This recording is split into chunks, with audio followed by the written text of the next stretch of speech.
You know, usually when you pick up a book to read, there's this deeply ingrained expectation of a human connection. Right, like a silent conversation. Exactly. It feels like a quiet conversation across time and space. Hmm. You open the prologue and you just naturally assume the author is sitting at a desk somewhere, maybe staring out a window, pouring their specific, messy, lived human experience right onto the page.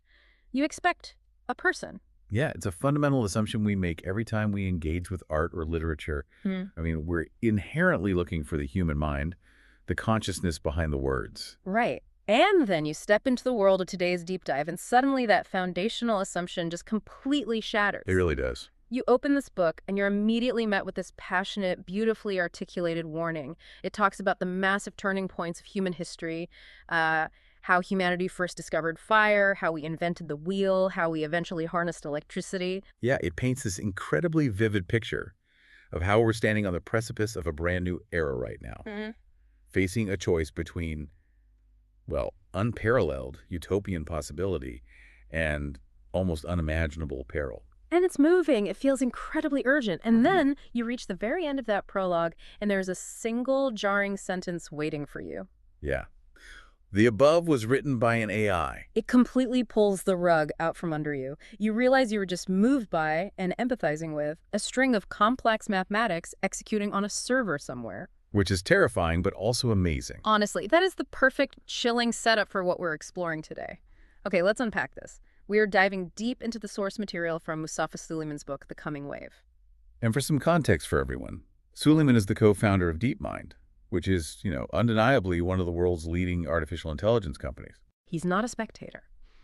And our mission for this deep dive is to really grasp why we are currently sitting at the absolute epicenter of a fundamental shift in human history.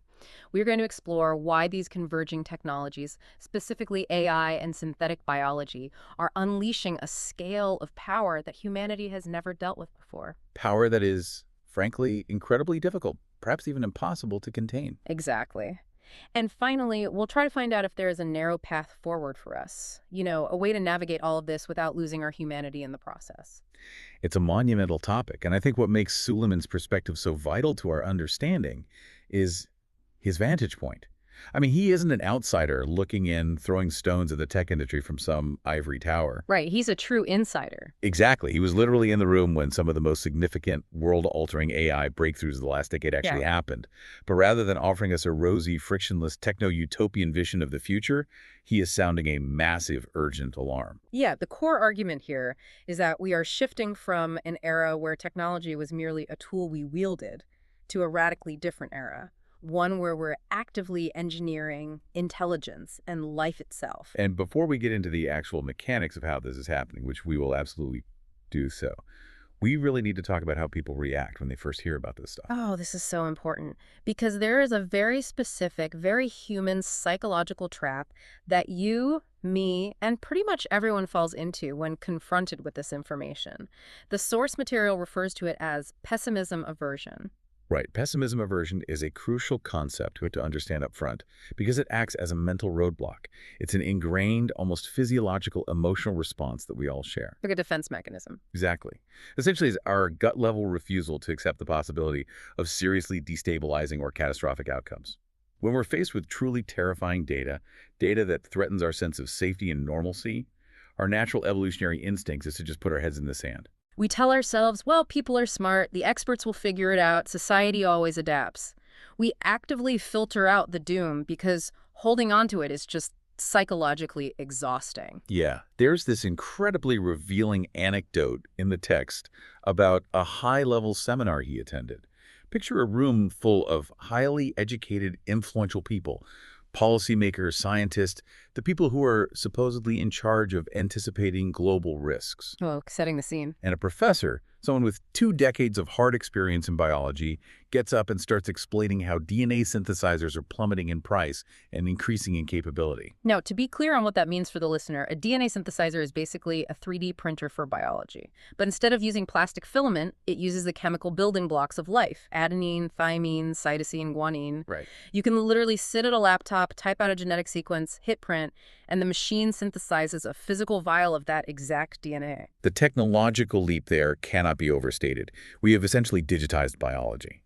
And the professor in this scenario points out that these machines now cost a few tens of thousands of dollars.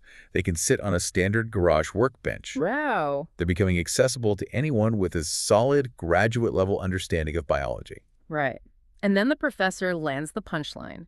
He points out that a single person operating in total isolation could use this commercially available equipment to engineer a novel pathogen, something specifically designed to be far more transmissible and highly lethal than anything that occurs in nature. And he ended his presentation by stating, quite soberly, that a single person today likely has the capacity to kill 1 billion people. 1 billion. Just let that sink in for a second. That is an apocalyptic statement. Yeah. Delivered with the dry precision of an academic fact. So we have to look at how that room reacted. Did they immediately declare a state of emergency? Did they call government officials? I'm guessing no. No. The anecdote notes that they just shuffled uneasily in their chairs. They squirmed. And then the psychological hedging began. People started saying things like, surely it's not actually that easy. Surely the databases for these sequences are heavily locked down and monitored. They fundamentally refused to accept the cold probabilities presented to them by an actual expert. That is incredibly unsettling. It is. They essentially looked the end of the world right in the eye and then just compartmentalized it for the sake of polite conversation. Because the craziest part of the story is what happened next. Oh, the pizza.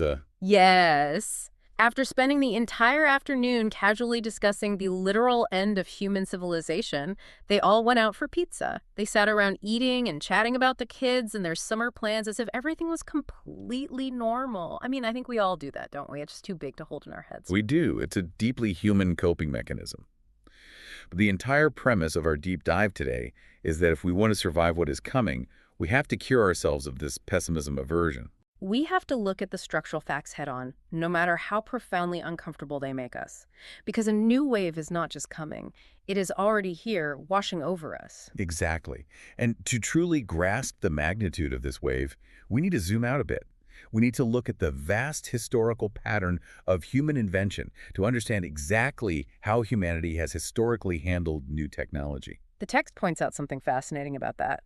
Almost every major ancient culture has some form of a flood myth. Yes, from the Epic of Gilgamesh in Mesopotamia, to the Hindu story of Manu, to Noah's Ark in the Abrahamic traditions, to the destruction of Atlantis. Yeah, y'all have it? These ancient stories consistently feature walls of water, completely unstoppable and uncontainable, sweeping everything away and leaving the entire world remade in their wake. The metaphor is profound because technology operates in the exact same structural way throughout history. It arises in waves that completely remake our reality. The author actually calls us Homo technologicus, the technological animal. The argument is that from the very dawn of our species, humanity's inherent, inescapable nature has been to invent, to improve, and to proliferate tools. It's not just a side hobby for our species. Right, it's our defining biological characteristic. I mean, if we go back 3 million years, we were striking stones together to make hand axes. That was arguably the first wave. And it was a massive advantage. It allowed early humans to butcher meat more efficiently and fight off rivals. That better diet and security led to larger populations. And larger populations led to more collective brain power, which inevitably led to inventing the next thing. It's a compounding loop of innovation. What's fascinating here is if we trace that compounding loop forward, it reveals the overall trajectory of human control. For the vast, overwhelming majority of our history on this planet, our technological journey has been a singular quest to manipulate atoms. Atoms, like the physical stuff. Exactly. We learned to harness the chemical reaction of fire. We figured out how to forge bronze and iron by manipulating metallic atoms. We built steam engines, synthesized complex plastics, and engineered modern pharmaceuticals. But all of those incredible achievements were ultimately about manipulating the physical, tangible material of the world around us. Right. But then, right in the middle of the 20th century, something profound shifted in the nature of invention. Technology began to operate at a much higher level of abstraction. We moved from manipulating atoms to manipulating bits. Oh, that would be the computing revolution? Yes, the computing revolution was the crucial bridge. We realize that information isn't just an abstract philosophical concept. Mm. It can be treated as a fundamental, manipulable property of the universe. Strings of ones and zeros. And that realization led to mainframes, personal computers, the internet, and the smartphones in our pockets right now. We mastered the bit. And now we are crossing into the third great phase of human technological evolution. We're moving from atoms to bits to genes. Wow. We're actively decoding the base pairs of DNA. We are learning to read, write, and execute the biological information system of life itself, alongside synthesizing entirely new forms of artificial intelligence. So if we look at the timeline, we have the agricultural and industrial revolutions manipulating atoms, the information revolution manipulating bits, and now this new biological and AI revolution manipulating genes and intelligence. That's the progression, yeah. But this brings us to a massive structural problem, which the source material defines as the containment problem. When we look back at all those previous waves, history shows us one ruthless, immutable law. Once a truly useful, general-purpose technology is introduced into the world, it always gets cheaper, it always gets easier to use, and it inevitably proliferates uncontrollably. We have never, in the history of our species, been able to fully contain a general-purpose technology. Never. The invention of the printing press serves as the perfect historical mirror for understanding this dynamic. Around the year 1440, Johannes Gutenberg invents the mechanical movable type printing press. At that exact moment, there is exactly one printing press in existence, sitting in a workshop in Mainz, Germany. Just one? Right.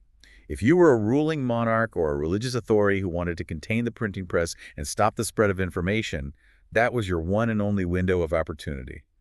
But we know what happened. Within a mere 50 years, there were over 1,000 presses operating across hundreds of European cities. To put that explosion into perspective, we have to look at the economics. Before Gutenberg, monks and scribes were hand-copying manuscripts in monasteries. Producing a single book could take months or even years. A book was a luxury item. Yeah, it could cost as much as a small farm. But the introduction of the printing press caused an estimated 340-fold decrease in the price of a book over the following centuries. It made information 340 times cheaper. And that staggering plunge in cost is what drives massive, insatiable demand. That demand incentivizes more people to build presses, which drives the cost down even further. It is an unstoppable, self-sustaining feedback loop. It just feeds itself. In the Middle Ages, total manuscript production across Europe was maybe a few 100,000 over an entire century. 100 years after Gutenberg, European presses were producing 40 million books. By the 17th century, it was 500 million. And it completely rewired society. I mean, you don't get the Protestant Reformation or the Scientific Revolution or the Enlightenment without the mass proliferation of cheap information. That historical rewiring is the absolute core of the containment problem.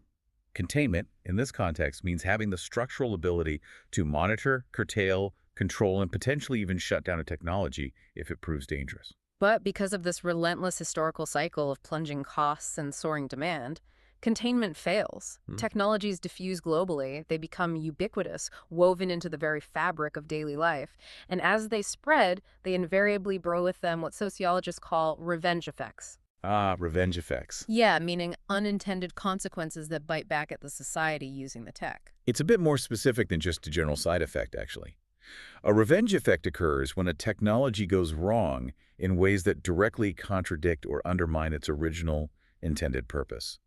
The text offers some clear examples of this. Like what? Well, prescription opioids were brilliantly engineered to stop human pain, but their mass proliferation created an epidemic of mass dependence and societal suffering. Oh, I see. Antibiotics are miracles that save millions of lives, but our systemic overuse of them in agriculture and medicine is rapidly creating superbugs that threaten to make infections untreatable. Right. We launched satellites to connect the globe and understand our planet, but in doing so, we created a cloud of orbital space junk that actively imperils the future of spaceflight. The rule is simple. The more inherently powerful the technology, the more severe and far-reaching the revenge effects. Okay, I have to jump in and push back on this a little bit. Sure, go ahead. Because when you say humanity has never contained a powerful technology, my mind immediately goes to the ultimate destructive technology: nuclear weapons. We invented the atomic bomb in the 1940s, and yes, it proliferated to a handful of nation-states, but we didn't see millions of nukes ending up in people's garages. That's true. We haven't had a nuclear weapon detonated in anger since 1945. Didn't we successfully contain nuclear technology? Why should we assume this new wave of AI and biotech is going to be any different from the nuclear era? It's a brilliant question, and honestly, it's usually the first objection raised when discussing technological containment. However, the distinction lies in the physical and economic realities of the technologies themselves. Okay. The reason humanity managed a degree of containment with nuclear weapons is directly tied to the massive physical infrastructure required to build them. To build a nuclear weapon, you can't just be smart. You need rare earth materials like uranium or plutonium. Which are hard to get. Very. You need highly specialized, precision-engineered centrifuges to enrich that material. You need enormous, sustained amounts of electricity to run the facility. And all of this requires vast physical complexes that are virtually impossible to hide from satellite surveillance and international intelligence agencies. So it's just too big to hide. Exactly. Yeah. Nuclear technology is highly centralized, heavily reliant on physical atoms, and astronomically expensive. So you can't just secretly enrich weapons-grade uranium in your basement sink. The barrier to entry is so incredibly high that only nation-states can even attempt it. Exactly. The physics of the technology aided our efforts at containment.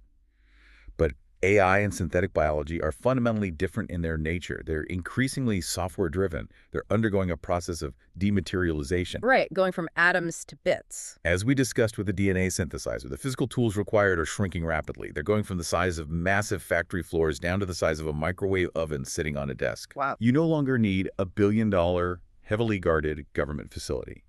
Increasingly, you just need a high-end laptop, a broadband internet connection, and the requisite graduate-level training. The traditional physical and financial barriers to entry are practically evaporating in front of us. So, because it is software-driven, digital, and getting exponentially cheaper, it is inherently uncontainable in a way that a physical nuclear warhead simply isn't. It's more like the printing press than the atomic bomb. That's a perfect way to put it. That leads us perfectly into the specific mechanical features of this new wave. Because if we are dealing with something cheap and software-based, we need to understand exactly what makes it so much more dangerous than, say, the invention of the automobile or the television. The source material outlines 4 unique features of the coming wave. These 4 features are what make the wave unprecedented and so notoriously difficult to contain. Let's break them down logically. The first feature is asymmetry. Asymmetry. Let's dig into that. I understand that to mean a tiny input creates a colossal outsized impact. Historically, power was usually symmetric. If a nation wanted to wield immense power, they needed immense resources to back it up. Right. Mass matching mass. Yeah. If you wanted to conquer or level a city, you needed to mobilize a massive standing army, or build a massive fleet of bombers, or launch a multi-million-dollar intercontinental ballistic missile. You had to match mass with mass, cost with cost. The state held a monopoly on massive violence because only the state could afford it. But asymmetric technologies completely shatter that historical rule. Yeah. They create previously unthinkable vulnerabilities by decoupling impact from resources. We already touched on a most terrifying biological example. Yeah. The bioresearcher engineering a highly lethal pandemic from a garage. Right, that one guy. That is the ultimate asymmetric threat. One single human being with maybe $50,000 worth of equipment, sparking a global biological event that could paralyze the planet. It's chilling. But we are seeing this exact same asymmetry emerge in the digital realm with AI. Consider image generation. A single 2-gigabyte AI model running locally on a standard consumer laptop essentially compresses the aesthetic and visual knowledge of the entire open web. It's all just in that tiny file. Exactly. With a short text prompt, it can generate infinite, highly precise images in seconds. In the realm of text, a single large language model can generate more text in a day than all of humanity combined has written in a year. The output and impact are entirely out of proportion with the initial input. And that asymmetry works both ways, right? Because our modern society is so hyper-networked and interconnected, a single targeted point of failure can cascade globally. If a lone hacker uses an AI tool to find a zero-day vulnerability and takes down a centralized system that manages a national power grid or a global logistics network, the asymmetric damage is catastrophic. One person brings down a system relied upon by millions. Precisely. So that's the first feature, asymmetry, the capacity for a tiny entity to wield massive power. What is the second feature? That brings us to the second feature, which compounds the first. Hyperevolution. It's not just that the technology is powerful, it's that the technology is actively iterating and accelerating itself at a blinding, unprecedented pace. We're all generally familiar with Moore's law, right? The observation that computing power roughly doubles every 2 years while the cost halves.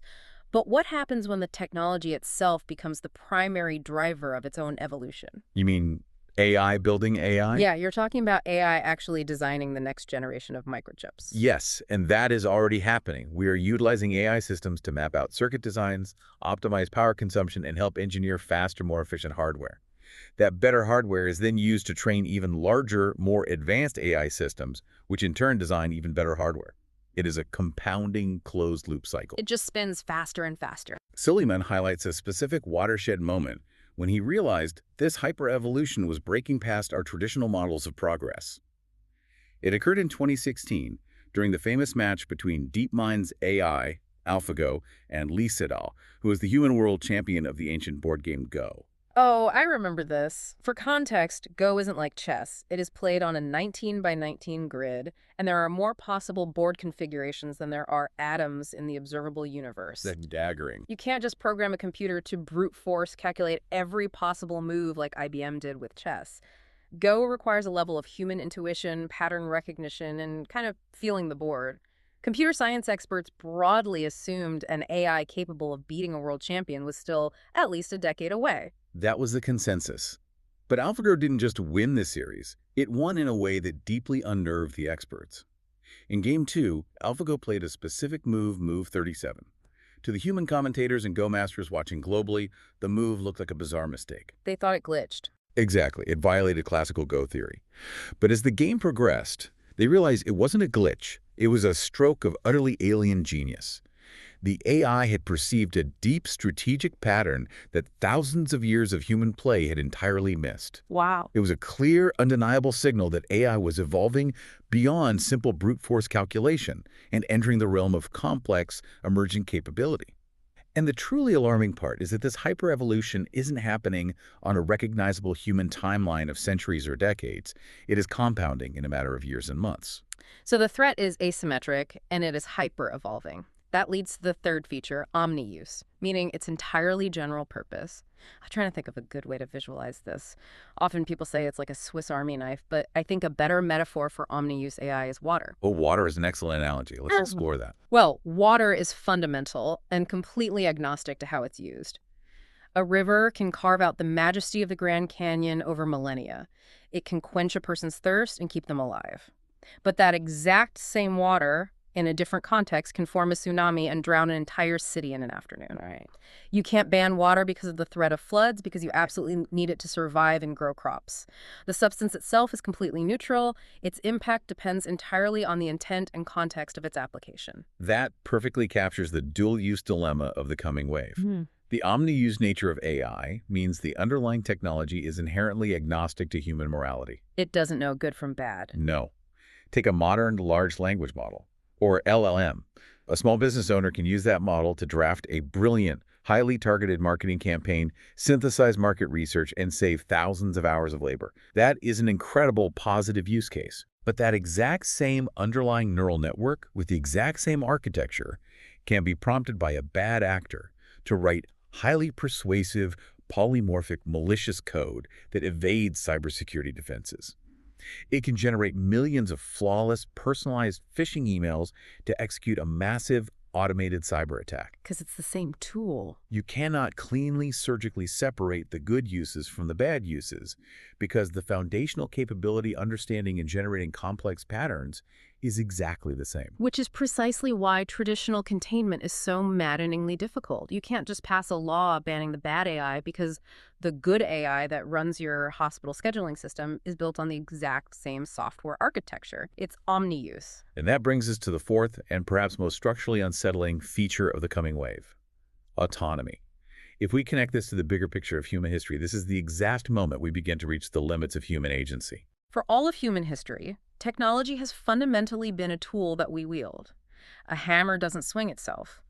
Even a highly advanced, automated robotic arm on a modern car manufacturing floor only does exactly what it is rigidly programmed to do under strict human oversight. It repeats a specific motion. Right.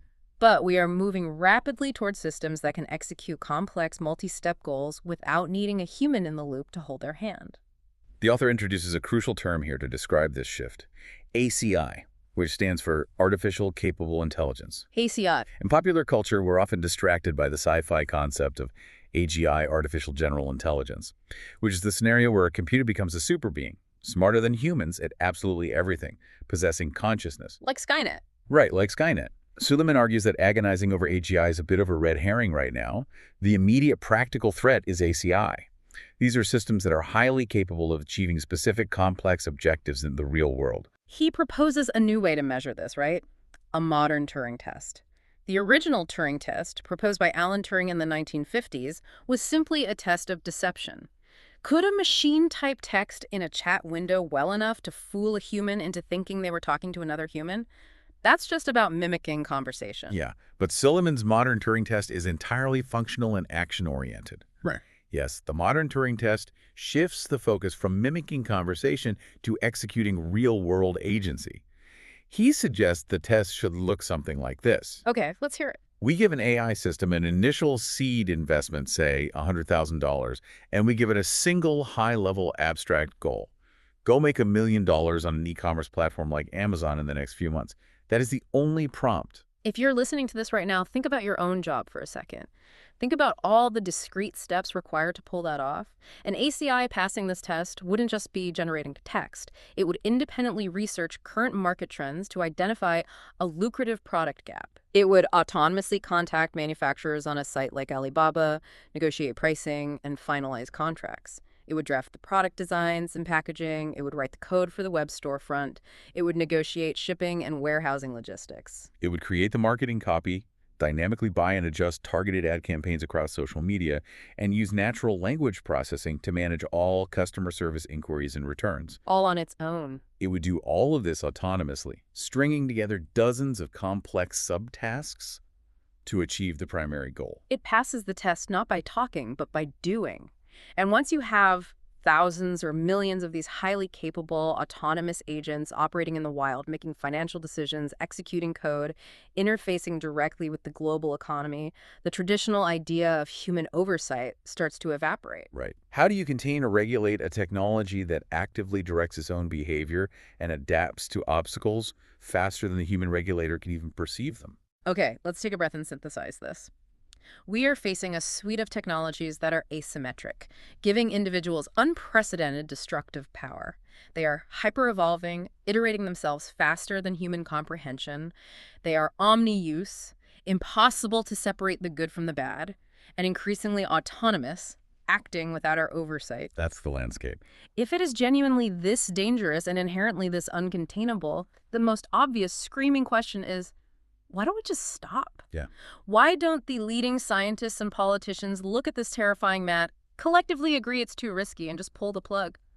Are we truly just strapped into a runaway train? It is the most logical, rational question to ask from a survival standpoint, but asking it reveals a misunderstanding of the immense, deeply entrenched structural forces pushing this technology forward.